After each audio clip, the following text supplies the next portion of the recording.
Well, we're going to find out more about the situation on the Isle of Man with Manx Gas and, of course, the group that have been very vocal about the situation on the banding situation. I think Barry Murphy's joining us now. Barry, I think we talked in January, February last for an update, and you're very keen to update, I think, your group and the public on where things are standing.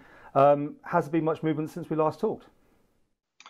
Good morning, Paul. There hasn't really. There was a deadline date set for the Manx Gas and the government to reach a voluntary agreement, which from my memory was the 24th of April, which is now passed.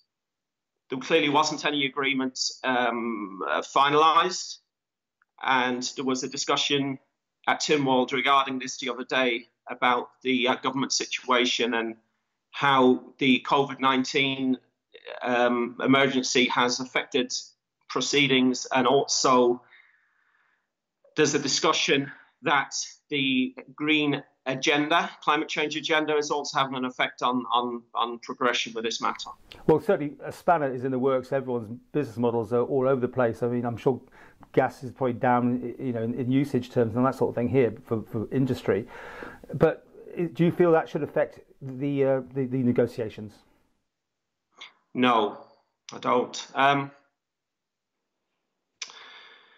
I feel it's been used as a reason, and I probably think it's fair to assume that some people will agree that it's a very good reason as to why progression hasn't been made. But we believe as a group that the reason that there's been very little progression with this matter is actually more to do with the abundance of charges and costs that Manx Gas have to pay for the transmission, for the transferal of natural gas from the spur pipe at Glenmore and to the power station at Polrose. We believe that it's going to be virtually impossible for any progression to be made with this problem, debate, whatever it is we're doing here, until the government and Manx Gas get to grips with the huge costs of transmission, because these costs are being passed back to the gas consumer, and then once all these costs are all added up and all the other costs, fixed costs that Manx Gas have, then they have to try and set this 9.99 rocky profit margin. It's going to be virtually impossible for a good deal for the gas consumer. That's where we are right now. So we don't see, in actual fact, that the green agenda or the COVID-19 emergency has got anything to do with this, because this discussion has been going on since 2015, 2016. I launched our group. The committee interviewed me on this matter from memory around about 2017, 2018, and we're now nearly midway through 2020. So we can use as many excuses as we like, but all gas consumers are looking for is a fair deal for themselves, for the government, and for Manx Gas. We're not looking for anything over and above. And through conversations, communications with various different members of the group and with various different political members, etc., over time, we are looking for a reduction, overall gas reduction, domestic, of around about 20% minimum on our bills that come through the doors. And ideally, we'd like Manx Gas to fall in line with the MUA electricity charges and have a cap, something like an off-gem price cap on their charges, on the cost. Because currently, well, certainly in 2019, 2020, based on them figures, we're currently paying in excess of 63% over and above what domestic customers in the UK are paying. And that's at the highest level in the UK. And we no longer can take any excuses for this. Any agreement, though, what you're saying it's going to be backdated to the beginning of this year. Is that still in place, do you think? That's the most important thing that we have right now in place. This, of course, was just something that was said informally by by Minister Thomas. It was recorded on BBC Northwest, BBC Isle of Man, and we intend to hold Minister Thomas to that, and we would assume that Manx Gas will honour that agreement, because, or not that agreement, they will honour that discussion. I think it's important, because clearly right now the only losers right now are the consumers. I'm going to put my head on the block here and say that the vast majority of people who are trying to sort out this matter, apart from myself and the people within our group, are probably oil customers, and they're getting a very, very good deal on oil, because I've looked at the numbers. The people who were affected by excessive gas prices on the Isle of Man will most probably not be the people who are being paid money to sort out this issue. I mean, the world prices of oil has gone all sorts of directions, mostly down. I don't know how that's affected gas. I know they obviously buy forward very much in futures. But do you think that that also needs to be taken into account, the falling prices of fuel? I'm surprised it hasn't been already taken into account. I guess, and I only guess, and I'm putting my head on the block again. I don't like putting my head on the block, but if you're going to press me, I'm going to try and do it. That one of the reasons as possibly why there hasn't been a reduction, certainly before the COVID-19 emergency, was because Manx Gas were pretty much forced into removing the banding system. That was the first part of the jigsaw that we set about reassembling back in 2016. So clearly, Manx Gas are losing a large amount of revenue now on standing charges. So they've reverted all customers back onto the 7.5, 7.6 plus VAT charge. So I would imagine that they're going to be very slow now about reducing any cost of gas, because clearly they're not getting the money back from the standing charges like they used to. So their revenue in the summer is going to be reduced greatly.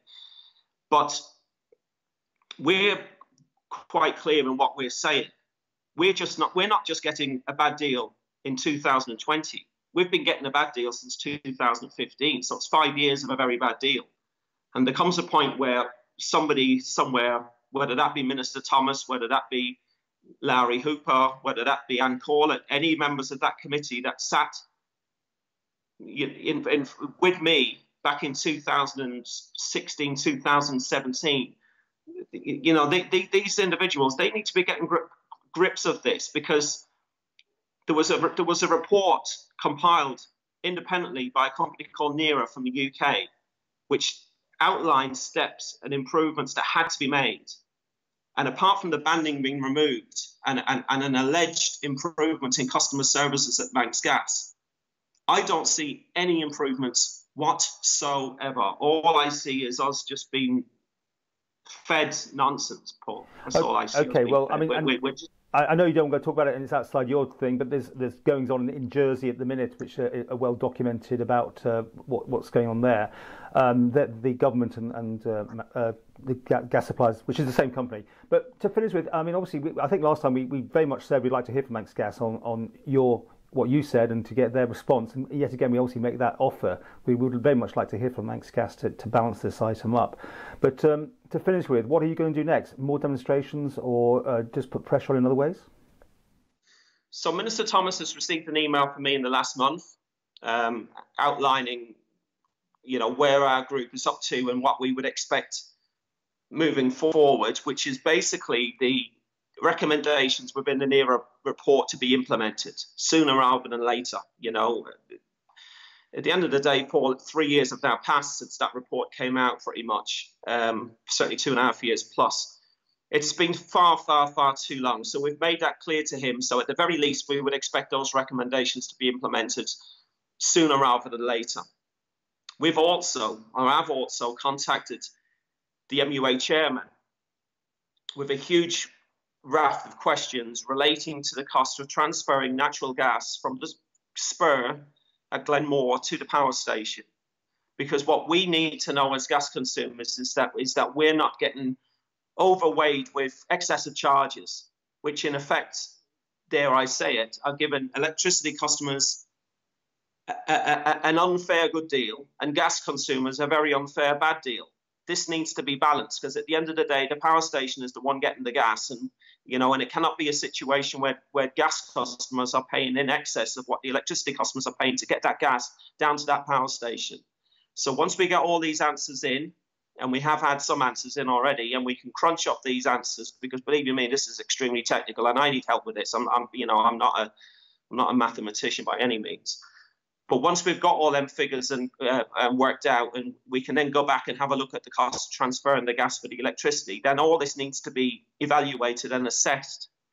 I've also written to the Treasury Minister, not had a response just yet, but we'll keep pushing until we get one, with a further raft of questions regarding the pipeline, regarding the loans, how much money was borrowed, how much money has to be paid back, is all this money, if it's going to be repaid by Manx Gas, is that all that money going to be transferred over onto the gas customer, bearing in mind that the gas customer has already paid for that through his or her taxes 6, 7, 8, 9, 10 years ago? All these questions need to be asked, because as far as we can see, all these are fixed charges. They're all fixed costs. And the more fixed costs that Manx Gas can accrue, and then they pile up their percentage, their profit margin on top of all of that, well, then clearly the more money we pay for our gas. But the problem is, Paul, this is very, very, very technical. And it's very, very complicated. And unless we have the help at some stage from somebody like Ofgem or an independent regulator, somebody who understands how all of this works moving forward and can provide us with a guarantee, if you like, that this never, ever, ever happens again, that people like me should not have to go and look at all of this to try and get a good deal for gas customers. It's a farcical situation. There's people in government being paid huge amounts of money every single month to provide a good service for gas consumers. And all I want to know is simply why on earth, after 4 years, they're not doing it. Why am I having to be the one that has to go out and send all of these letters and find all of this information, and then somehow try to jiggle it all around, work it all out, to try to work out while we're paying in excess of 63% more than the highest paying customers in the United Kingdom? That's not right, Paul.